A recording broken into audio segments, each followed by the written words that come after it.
There's a founder that I'm working with right now, and I think she's on the 14th version of her slide deck. And she tells me, oh, I've been working all day, but she hasn't made a single sales call. And when I ask her why, she has all these great reasons. She has a problem deck that she needs to work on. She needs to fix the narrative. She needs to set the right kind of expectations with the venture capitalist. She thinks this is strategy, but the reality is that something else is running the show.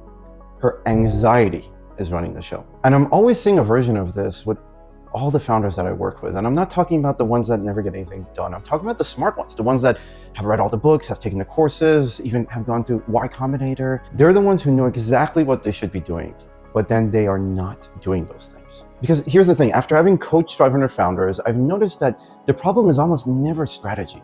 It is a nervous system problem. You know, the founders who are failing, it's not that they're less hardworking, it's that they cannot get their mind under control. There's all these tech bros out there like Alex Hormozy who are trying to sell you these fancy courses. They're trying to tell you these amazing tactics. But listen, here's the truth.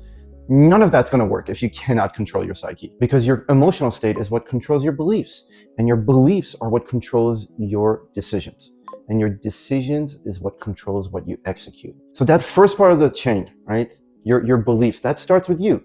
So let me show you what this looks like in practice, because it never looks the way you actually imagine it looking. That founder that I was talking to you about earlier in the video, let's call her Mary. And Mary's been going at this for 5 months. Money's tight and her developer is noticing. So when her and I were meeting, she was going through what she did that week, and it was all about working on the deck, this and that. And in that hour we had together, she also wanted to work on deck revision. Instead, I asked her, how many sales calls have you actually had? She said she's not ready, right? She has to get the deck right, the narrative right there. Listen, and I told her the same thing.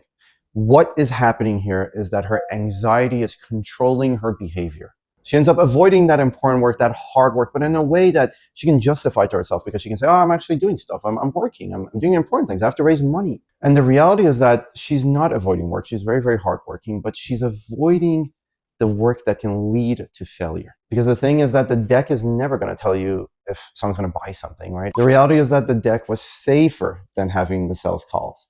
So she had really good reasons to be working on it. She knew what she's supposed to do. She knew how to build a deck. She knew how to pitch and sell, but her psychology, her mind was not ready for the failure, for the pain that could come from actually talking to customers, pitching to them and having them say no. So the reality is that all the knowledge in the world is absolutely useless if it is getting filtered through an emotional state that is broken. Because at the end of the day, knowledge is only as good as your ability to have the wisdom to apply that knowledge. And your psyche is that filter. So you might be asking yourself, why does this always keep happening, right? These people are smart. Shouldn't they know what to do? Shouldn't they have solved this? Well, the reality is something that the ancients, the psychologists, the philosophers have always known, but I think Carl Jung said it best. And Carl Jung said that if we do not make the unconscious conscious, then the unconscious controls us. That's it. That is the whole mechanism at play here. It's trying to protect you from pain and failure. So I see that same pattern show up with founders where they're like, oh, once we get the pitch right, then I'll sell. Once we get the positioning right, then I'll go out there and do marketing. Once we have gotten advice from my friends who are VCs, then I'll go pitch to VCs. But then that turns from weeks to months and months. And every week and month you delay is a week and month that you're going to be getting in the way of your own success. So let's talk about another founder that I worked with. Let's call her Maya, different founder, but exact same pattern. At the time that I'm thinking of, she had 3 months of runway left. She's out there making all these pricing tiers, these scenarios, these nice spreadsheets, her deck. And then I asked her, hey, Maya, how many customers have you spoken to the past week? Her answer, 0. And of course, she being a smart girl, she says, hey, I don't have anything to show them. I need to know what I'm selling. I need to know how much I'm selling it for. I need to know how to sell it before I talk to them. Okay, Maya, sure, I get it. But you can spend every day, every week, months working on that before you feel confident. And this is what is called productivity theater. That was replacing the kind of emotional and mental clarity that she needed. Because from the time we're kids, we're taught to just do work, especially with her, she had gone to a good school. Work, work, work, get things done. Don't think too much. Do your homework, write your essay. That stuff is easy. It doesn't risk rejection. But talking to customers, that can lead to rejection. That can hurt. And this is the reality why I think most startup advice doesn't work, or most sales advice, or whatever that is, because all of these things are going to assume that you're this rational actor, that once I fill you with knowledge, you know exactly what to do. You know exactly how to practice it. All that knowledge you're going to get, it just still gets filtered. filtered through that emotional barrier that's going to prevent you from making the right decisions, from executing the right things. And for as long as those things are running us, no amount of knowledge we get is going to matter.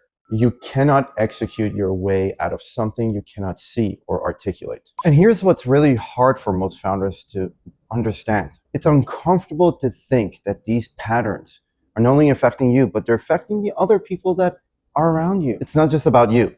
Hiring is where I see this more often, and it's what kills so many founders and teams. I watch founders cycle through like 3, 4, 5 employees for the same role, and they always blame that employee. They say that employee just didn't get it. They didn't understand the vision. They weren't productive. They didn't take initiative. Excuse after excuse.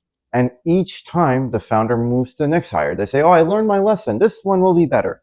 But they never stop to ask themselves that obvious question. Maybe that pattern is you. I had a founder, let's call him Tom. He went through YC. He had a wonderful life. He had it all. He had a great family. But every time things were not going the way he expected, he would just change directions midway. New strategy, new focus, new priority. Nothing would ever get finished. The team would never see the fruition of their work. They would never see that execution go live. His team would spend a week executing. Then he would come back and say, oh, time to pivot. Let's do something different. 3 weeks later, same exact thing. And guess what? Tom, every time he was blaming the team, he said, oh, they're not aligned. They're not moving fast enough. They don't get the vision. They're doing it incorrectly. But the reality was that he was just anxious and indecisive. And he didn't want to take accountability for that fact, because admitting that meant looking inward, that everything was actually his fault. But everything he thought was pointing outwards. And that's really the funny part, is that this guy seemed to have it all. But despite that, he hadn't mastered his psychology. When I look at situations like this, it's clear to me that the employees are fine.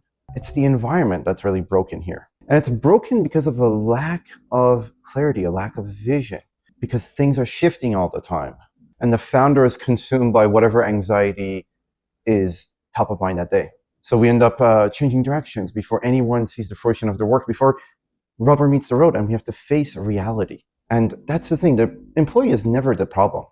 It was the psychology of the founder that was the problem here. And until he could see that, it was never going to change anything, unfortunately. So the reality is that those unconscious patterns, they don't just make you lose these employees who get tired of it, but they cost you so much of your blood, sweat, and so many years of your life. So here's the truth that I want you to focus on. The startups, the founders who make it, they're not the smartest, they're not the hardest working. They're not the ones with the best timing or the best strategy.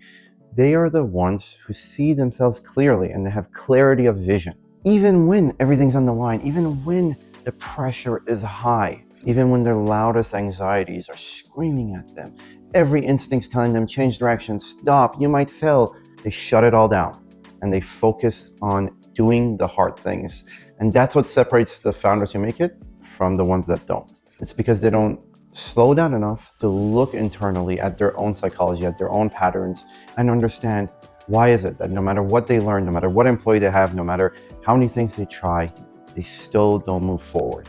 So if this video is describing something you see in yourself, the next step is really to figure out where this breakdown is actually happening. I made a video on the 3 layers that actually cause this. Before any strategy, before any hires, before any tactics, it really is first your psychology and your biology that then control your operations. And listen, my content isn't just for any founder, it's for the founders that are serious. And if you're one of the first 10 to click the link in the description, I'm happy to sit down with you for 30 minutes for free coaching call, no sales pitch. We're just gonna dig into what you're doing, where these patterns are showing up, where you're failing, and how we can move forward.